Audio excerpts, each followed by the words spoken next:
ਬਿਸਮਿਲ੍ਲਾਹਿਰਰਹਿਮਾਨਿਰਰਹੀਮ अस्सलाम वालेकुम। ਇਹ ਭਾਈ ਨੇ ਇਲੈਕਟ੍ਰੋਨਿਕਸ ਦੇ ਵਿੱਚ ਕੀਤੀ ਹੈ ਇੰਜੀਨੀਅਰਿੰਗ ਨਾ ਕਾਮਸਟ ਯੂਨੀਵਰਸਿਟੀ ਲਾਹੌਰ ਤੋਂ। ਤੇ ਭਾਈ ਆਂਦੇ ਨੇ 5 ਸਾਲ ਦਾ ਤਜਰਬਾ, 15,000 ਤੋਂ 25,000 ਤੱਕ ਤਨਖਾਹ ਸੀ। 5 ਸਾਲ ਬਾਅਦ ਉਹਨਾਂ ਨੇ ਕੱਢ ਦਿੱਤਾ।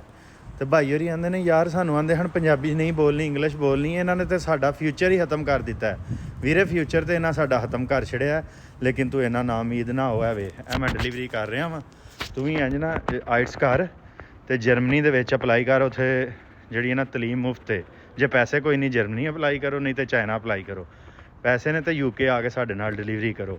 ਫਿਊਚਰ ਹੈ ਵਾਕਈ ਸਾਡਾ ਖਤਮ ਕਰਨ ਦੇ ਨੇ, ਲੇਕਿਨ ਇਹ ਵੇ ਕਿ ਬੋਲਣਾ ਪੈਣਾ ਹੈ। ਜਿਹੜੇ ਮੌਲਵੀ ਤਲੀਮ ਦਿੰਦੇ ਨਾ ਆਉਂਦੇ ਨੇ ਆਖਰਤ ਦੀ ਭਲਾਈ ਵਾਸਤੇ ਜ਼ਰੂਰੀ ਹੈ, ਉਹਦੇ ਵਾਸਤੇ ਵੀ ਜਿਹੜੇ ਮੌਲਵੀ ਪੈਦਾ ਹੋ ਰਹੇ ਨੇ ਉਹ 8 ਸਾਲ ਦਾ ਕੋਰਸ ਕਰਕੇ ਦਰਸੇ ਨਿਜ਼ਾਮੀ ਦਾ ਉਹ 15,000 ਕਰ ਰਹੇ ਨੇ। ਜਿਹੜਾ ਇੰਗਲਿਸ਼ ਨਿਜ਼ਾਮੇ ਤਲੀਮ ਦੁਨੀਆ ਦੀ ਤਰੱਕੀ ਵਾਸਤੇ ਜ਼ਰੂਰੀ ਹੈ ਉਹ ਵੀ 15-20,000 ਤੇ ਸਾਨੂੰ ਰੱਖ ਰਿਹਾ। ਤੇ ਲੇਕਿਨ ਕੋਈ ਬੰਦਾ ਨਹੀਂ ਕਹਿ ਰਿਹਾ ਕਿ ਯਾਰ ਸਾਨੂੰ ਇਲਮ ਹੁਨਰ ਸਾਹਿਬ ਸਾਡੀ ਮਾਂ ਬੋਲੀ ਦੇ ਵਿੱਚ ਸਾਡੇ ਨੌਜਵਾਨਾਂ ਨੂੰ ਤੁਸੀਂ ਜਰਾਇਮ ਤੇ ਮਜਬੂਰ ਕਰਨ ਡੇ ਹੋ, ਤੁਸੀਂ ਸਾਡੀ ਉਮੀਦ ਖਤਮ ਕਰਨ ਡੇ ਹੋ। ਜਿਹੜਾ ਭਾਈ ਕਹਿ ਰਿਹਾ ਮੁਸਤਕਬਲ ਖਤਮ ਕਰ ਛੜਿਆ। ਰੋਜ਼ 200 ਬੰਦੇ ਮੈਨੂੰ ਤਰਲੇ ਕਰਦੇ ਨੇ ਮੈਨੂੰ ਯੂਕੇ ਬੁਲਾ ਲਓ। ਯਾਰ ਮੈਂ ਕਿਵੇਂ ਬੁਲਾਵਾਂ ਤੁਹਾਨੂੰ? ਲੇਕਿਨ ਬੋਲਣਾ ਪੈਣਾ। ਜਿਹੜੇ ਬੰਦੇ ਬਾਹਰ ਬੈਠੇ ਨੇ ਪਾਕਿਸਤਾਨ ਤੋਂ, ਇਹ ਉਹਨਾਂ ਦੀ ਜ਼ਿੰਮੇਵਾਰੀ ਹੈ।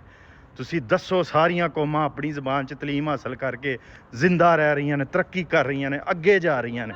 ਸਾਡੇ ਨੌਜਵਾਨਾਂ ਦੇ ਨੇ ਸਾਡਾ ਫਿਊਚਰ ਖਤਮ ਹੋ ਗਿਆ। ਇਨਸ਼ਾਅੱਲਾ ਅਸੀਂ ਆਪਣੀ ਨਿਜ਼ਾਮੇ ਤਲੀਮ ਆਪਣੀ ਮਾਂ ਬੋਲੀ 'ਚ ਕਰਾਂਗੇ ਤੇ ਆਪਣੀ ਕੌਮ ਦਾ ਫਿਊਚਰ ਬਿਹਤਰ ਕਰਾਂਗੇ। ਠੀਕ ਹੈ, ਅਸਲਾਮ ਵਾਲੇਕੁਮ।